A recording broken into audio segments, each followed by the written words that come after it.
តើស្វែងយល់អំពីអាកប្បកិរិយារបស់កុមារដែលរពឹងខ្លាំងតើមូលហេតុអ្វីបានជាបណ្ដាលឲ្យកុមារនឹងគាត់រពឹងខ្លាំងនៅក្នុងឆ្នាំ1992វិជ្ជបណ្ឌិតផ្នែករោគកុមារឈ្មោះថាលោក George គាត់គឺជាជនជាតិអង់គ្លេសនៅពេលដែលលោកគ្រូពេទ្យជនជាតិអង់គ្លេសហ្នឹងគាត់បានជួបកុមារជាច្រើនហើយគាត់បានកត់សម្គាល់ទៅលើសញ្ញាមួយចំនួនគឺមានដូចជាគេហៅថា inattentive គឺឃើញថាកុមារហ្នឹងគឺគាត់អត់មានការផ្ចង់អារម្មណ៍ទេទី2ឃើញថាក្មេងគឺមានចិត្តអន្ទះសារ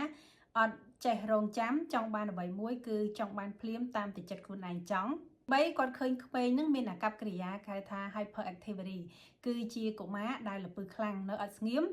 អង្គុយបានតែ 4-10 នាទីឬក៏នៅស្ងៀមបានតែ 4-10 នាទីទេគឺគាត់ចាប់ផ្ដើមមានសកម្មភាពទៀតហើយមើលទៅគឺជាកុមារហាក់ដូចជាមានកម្លាំងខ្លាំងអត់ដែលចេះនឿយហត់ទេ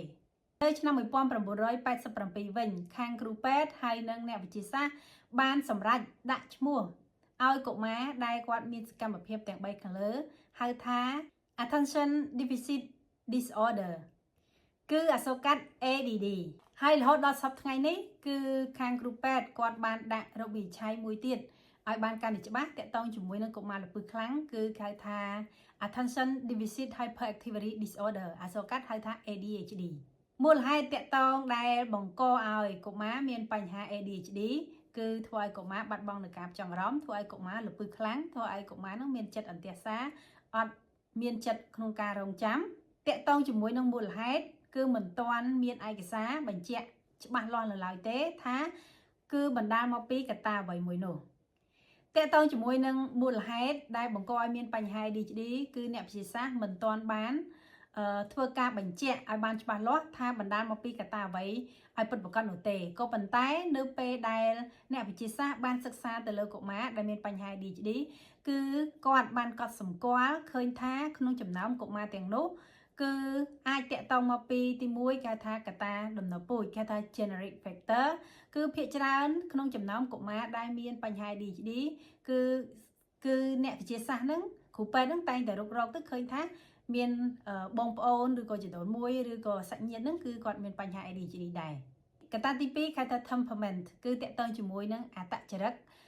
របស់កុមារឬក៏គេហៅថានិស្ស័យរបស់កុមារពីកំណើតមាននិស្ស័យឬក៏អត្តចរិតរបស់កុមារមួយដែលគាត់រហ័សរហួនខ្លាំងគាត់សកម្មភាពខ្លាំង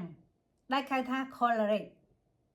គឺជាប្រភេទកុមារដែលរហ័សរហួនខ្លាំងសកម្មខ្លាំងដែលយើងជាទូទៅនៅពេលដែលឃើញក្មេងដែលមានសកម្មភាពរហ័សរហួនសកម្មគឺយើងតែងតែសរសើរគាត់ទី3តកតងនឹង medical cause គឺតកតងជាមួយនឹងកត្តាវិទ្យាសាស្ត្រដែលបង្កឲ្យប៉ះពាល់ទៅលើខួរក្បាលរបស់កុមារហើយកត្តាទាំងនោះមានដូចជាតកតងនឹងកុមារដែលគាត់ប៉ះពាល់ជាមួយនឹងលីបតកតងជាមួយសំណប៉ះពាល់ជាមួយនឹងពពុះគ្រឿងដែកដែលច្រេះមួយទៀតតកតងជាមួយទៅនឹង prenatal alcohol use គឺតកតងជាមួយនឹងម្ដាយគាត់ប្រើប្រាស់គ្រឿងស្រវឹងច្រើននៅពេលដែល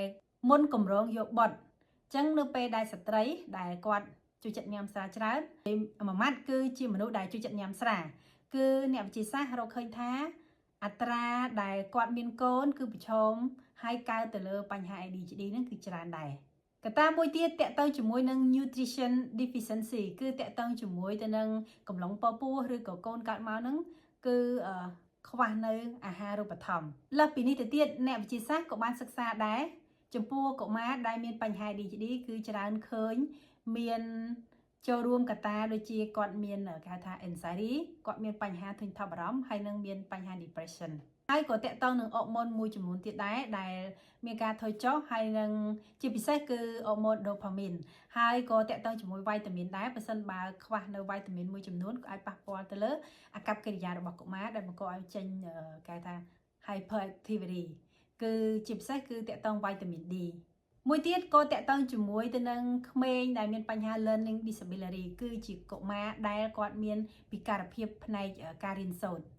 ក្នុងចំណោមមូលហេតុខាងលើទាំងអស់មួយទៀតក៏អ្នកវិទ្យាសាស្ត្របានរកឃើញថាគឺឃើញនៅក្នុងចំណោមកុមារដែលគេហៅថា identical twin គឺជាកុមារដែលកើតមកគាត់មានកូនភ្លោះគឺបានថាកុមារដែលកើតមកកូនភ្លោះមុខដូចគ្នាភេទដូចគ្នាអញ្ចឹងនៅក្នុងចំណោមកុមារដែលកើតមកគេថា identical twin ក៏ជាកត្តាប្រឈមទៅនឹងបណ្ដាលឲ្យកុមារនឹងមានបញ្ហា ADHD ដែរ តកតងជាមួយទៅនឹងរោគសញ្ញារបស់កុមារដែលល្ពៅខ្លាំងគេហៅថា ADHD រោគសញ្ញាទី1គេហៅថា hyperactivity គឺជាក្មេងល្ពៅខ្លាំងនៅអត់ចេះស្ងៀមមើលទៅគឺជាកុមារដែលពោពេញទៅដោយកម្លាំងទី2គឺ inattentive គឺគាត់អត់មានការផ្ចង់អារម្មណ៍ទេងាយនឹងបែកអារម្មណ៍ឲ្យតែអ្វីមួយមកក្បែរគាត់ឬក៏រំខានគាត់កំពុងតែផ្ចង់អារម្មណ៍គឺធ្វើឲ្យគាត់នឹងបែកអារម្មណ៍ភ្លាមគឺអស់អារម្មណ៍ក្នុងការបន្តធ្វើកិច្ចការរបស់គាត់ទី3គឺនៅពេលដែលកុមារមានបញ្ហា ADHD ធ្វើឲ្យប៉ះពាល់ដល់ការសិក្សារបស់គាត់ខ្សោយនៅអាចនៅផ្នែកណាមួយដូចជាគណិតវិទ្យាផ្នែកភាសាហើយនិងផ្នែកផ្សេងទៀតហើយព្រមទាំងប៉ះពាល់ទៅលើសកម្មភាពប្រចាំថ្ងៃរបស់គាត់ដែរចំណុចទី4រោគសញ្ញាគឺគេថា impulsivity គឺជាកុមារដែលមានចិត្តអន្ទះសារអត់ចេះក្នុងការរងចាំអ្វីមួយចង់ធ្វើអ្វីគឺតាមតែចិត្តគាត់ចង់ធ្វើគឺធ្វើភ្លាម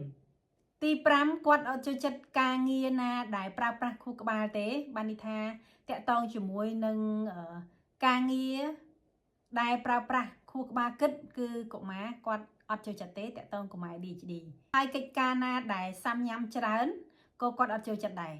ទី6បើសិនជាកិច្ចការណាមួយប្រើពេលវេលាយូរដែលឪពុកម្ដាយឬក៏គ្រូដាក់ឲ្យគាត់ធ្វើគាត់កាន់តែមិនចូលចិត្តទៀតប៉ុន្តែបើសិនបើឲ្យគាត់លេងវីដេអូហ្គេមនៅលើទូរស័ព្ទនៅលើកុំព្យូទ័រគឺគាត់ចូលចិត្តណាស់គឺគាត់អត់មានការធុញថប់អត់មានការបាត់បង់ផ្ចង់អារម្មណ៍គឺគាត់ផ្ចង់អារម្មណ៍ទៅលើការលេងហ្គេមជាងកិច្ចការផ្សេងភាគច្រើនតកតងជាមួយនឹងបញ្ហា ADHD គេរកឃើញមានកើតទៅលើក្មេងប្រុសច្រើនជាងក្មេងស្រីភាគច្រើនកុមារដែលមានបញ្ហា ADHD គឺតែងតែរកឃើញនៅរោគវិនិច្ឆ័យមិនទាន់ពេលវេលាបានថារកឃើញយឺតពេលដោយសារតែរោគសញ្ញាមួយចំនួនគឺអត់លេចចេញទេរហូតដល់គាត់ធំទៅអាចចេញរោគសញ្ញាទាំងអស់នេះកុមារខ្លះគឺបានរុករកវិនិច្ឆ័យទាន់ពេលវេលាដោយសារតែបានលេចចេញនៅរោគសញ្ញានៅអាយុនៅវ័យសាលាមតីដែល preschool គឺប្រហែលជាអាយុ4ឆ្នាំអីហ្នឹងគឺយើងអាចរកឃើញហើយតកតងនឹងកំណត់តកតងជាមួយទៅនឹងការកំណត់សម្គាល់រោគសញ្ញារបស់កុមារដែលមានបញ្ហា ADHD គឺយើងឃើញថាប្រសិនបើយើងឲ្យកុមារធ្វើអ្វីមួយហើយយើងបដូរឲ្យគាត់ទៅធ្វើកិច្ចការផ្សេងមួយទៀតគឺគាត់ធ្វើអត់បានទេលុះត្រាតែយើងនឹងគឺណែនាំប្រាប់គាត់មុនថាយើងនឹងរៀបចំការងារឲ្យគាត់ធ្វើមួយទៀតបន្ទាប់ពីការងារនេះហើយឧទាហរណ៍បើសិនជាកំពុងតែលេងហ្គេមគឺយើងឲ្យគាត់ទៅញ៉ាំបាយគឺយើងអត់អាចគឺគាត់អត់អាចធ្វើការផ្លាស់ប្ដូរងាកទៅញ៉ាំបាយបានទាន់ពេលវេលាទេ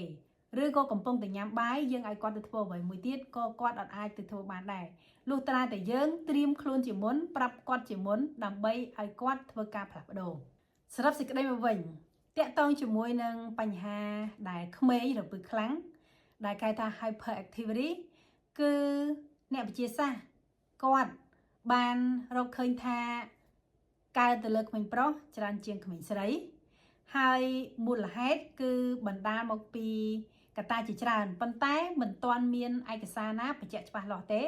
ថាជាកត្តាដែលបង្កឲ្យមានបញ្ហា ADHD ហ្នឹង1 2 3 4ចឹងទៅតកតងមូលហេតុដែលគេសង្ស័យគឺទី1តកតងជាមួយទៅនឹងគេថាកត្តាដំណើរពូជ generic factor ទី2 temperament គឺតកតងនឹងអត្តចរិតឬក៏និស្ស័យរបស់គាត់ពីកំណើតទី3តកតងជាមួយ medical cause គឺតកតងជាមួយផ្នែកវិទ្យាសាស្ត្រដូចជាគឺ prenatal alcohol use គឺម្ដាយនឹងចូលចិត្តញ៉ាំស្រាច្រើនកុមារដែលប្រឈមដែលប៉ះពាល់ជាមួយទៅនឹងគ្រឿងសំណរដែលមានផ្ទុកនៅសារធាតុច្រេះហើយក៏គេសង្កេតឃើញថាមូលហេតុអាចបណ្ដាលមកពីកុមារមានបញ្ហាថប់បារម្ភហើយឬក៏បញ្ហាបាក់ទឹកចិត្តប៉ុន្តែរាល់អ្វីដែលនេះខ្ញុំរៀបរាប់ជាមូលហេតុហ្នឹងគឺសិតតែមិនទាន់មានភាពច្បាស់លាស់នៅឡើយទេតែអ្នកវិទ្យាសាស្ត្រគឺតែងតែសង្កេតឃើញកុមារដែលមានបញ្ហា ADHD គឺច្រើននៅក្នុងចំណោមដែលនេះខ្ញុំរៀបរាប់ដូចខាងលើហើយក៏តកតងជាមួយនឹងអរម៉ូនមួយចំនួនហើយនឹងវីតាមីនមួយចំនួនដែរដែលកុមារគាត់មានការថយចុះនៅពពុះអរម៉ូនហើយនឹងវីតាមីនតកតងជាមួយរោគសញ្ញាវិញដូចនេះខ្ញុំរៀបរាប់ដូចខាងលើគឺកុមារគាត់មានគេថា inattentive គឺគាត់បាត់បង់ការផ្ចង់អារម្មណ៍ងាយស្រួលមែនតែនហើយងាយបែកអារម្មណ៍ទី2គេថា impulsivity គឺជាកុមារដែលមានចិត្តអន្ទះសារចង់ធ្វើអ្វីមួយតាមទីចិត្តរបស់គាត់ទី3គឺ